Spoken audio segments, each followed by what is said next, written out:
Bom dia, alunos do oitavo ano. Essa é a nossa aula de revisão. Lembrando que vocês terão uma prova de inglês na semana que vem, na terça-feira. E essa prova é com horário para começar às 7 horas da manhã e terminar às 23h59 do mesmo dia. Então, vocês terão somente a terça-feira para fazer essa avaliação.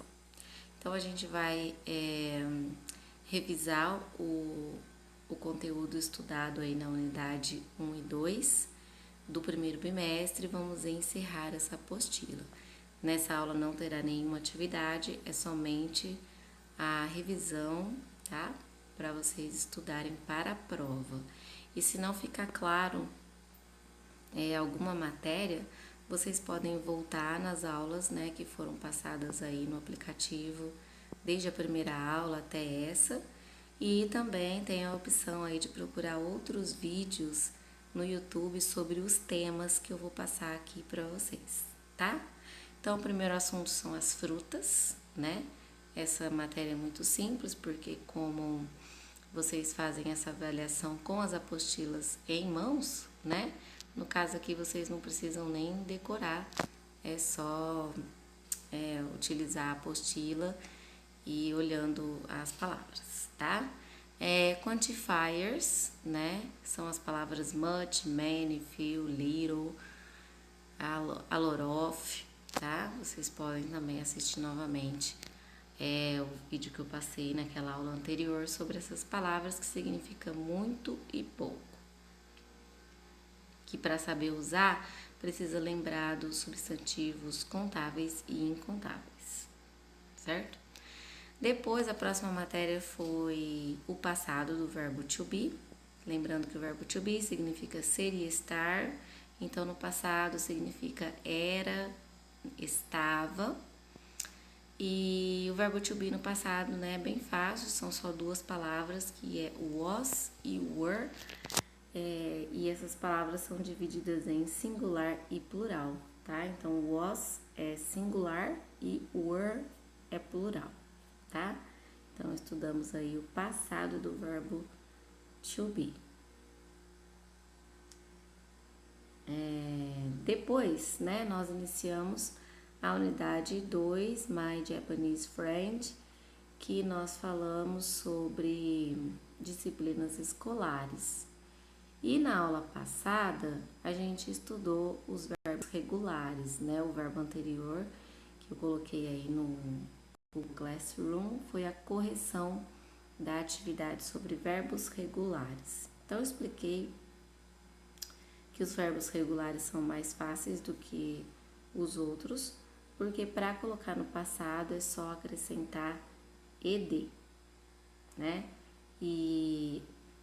E fizemos essa atividade aqui, que era escrever as frases. E vocês têm aqui nesse All About Grammar, né, uma tabela sobre o passado dos verbos regulares, tá?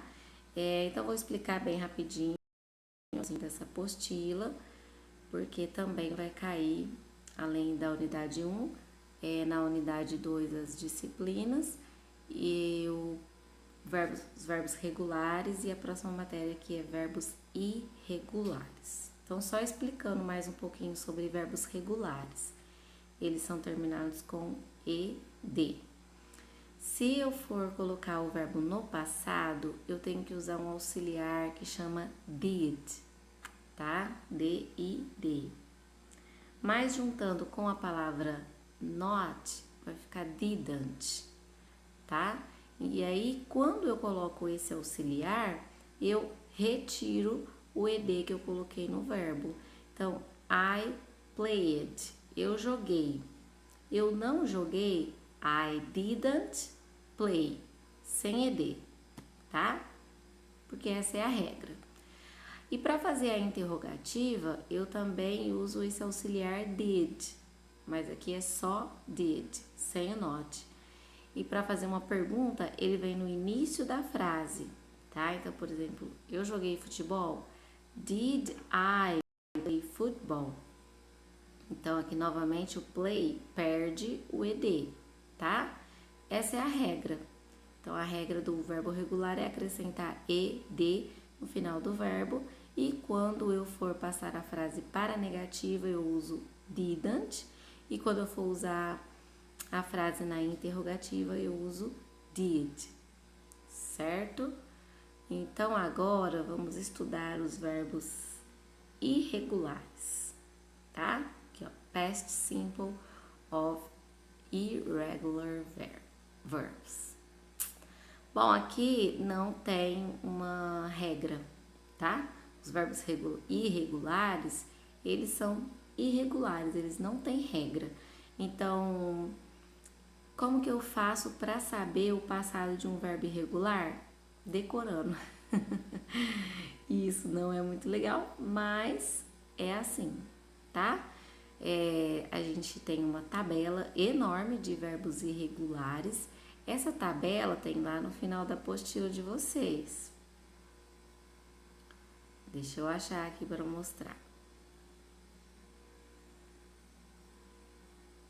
Que no caso aqui vocês também não precisam decorar, né? É só vocês olharem na apostila no dia da prova. Então, é aqui, ó, na página 276, tá? Olha, é uma tabela de verbos irregulares. Nessa tabela, vocês têm aí o infinitivo, o passado e o particípio, tá?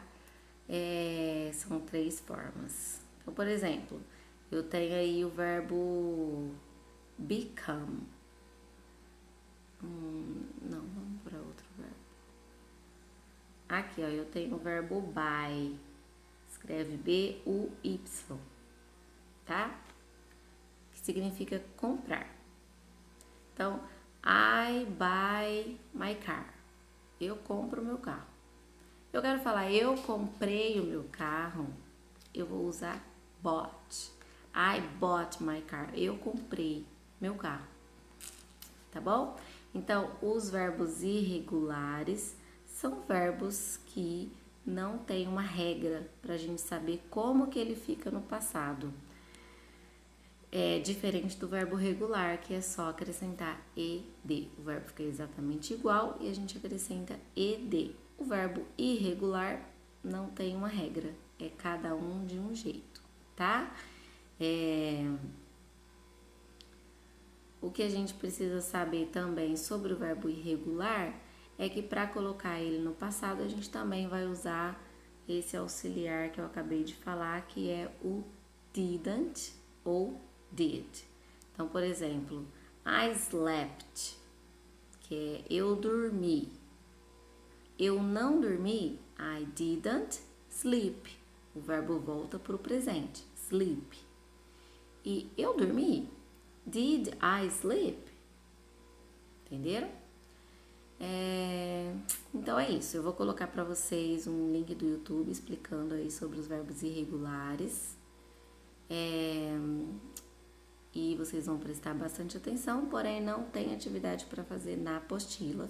Nós estamos encerrando a apostila do primeiro bimestre e a atividade sobre verbos regulares e irregulares vocês vão fazer aí nessa avaliação que será na terça-feira, tá? E mais todo o conteúdo que nós vimos na primeira unidade, tá certo? Então é isso, eu espero que vocês estudem, que vocês entendam. E se não entender, tá bom? Pode me procurar lá naqueles dias que ficou reservado para aula de inglês e que eu tiro dúvida, tá bom?